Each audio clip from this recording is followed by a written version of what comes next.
నేను శ్రీకాంత్, హీరో శ్రీకాంత్ ఒక 2 ఎకరాలు కొందామని కార్లో డబ్బులు పెట్టుకొని వెళ్ళాం.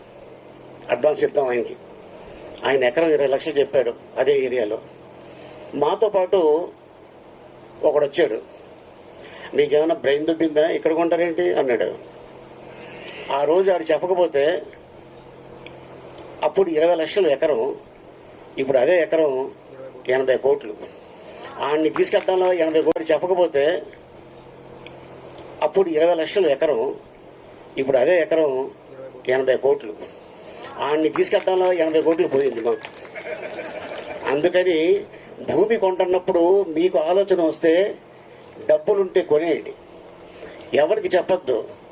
ఎవరికైనా చెప్తే వాడు డెఫినెట్గా ఏదో వంక పెడతాడు, మనకి లేనిపోయింది టెన్షన్ స్టార్ట్ అవుద్ది బ్రెయిన్లో.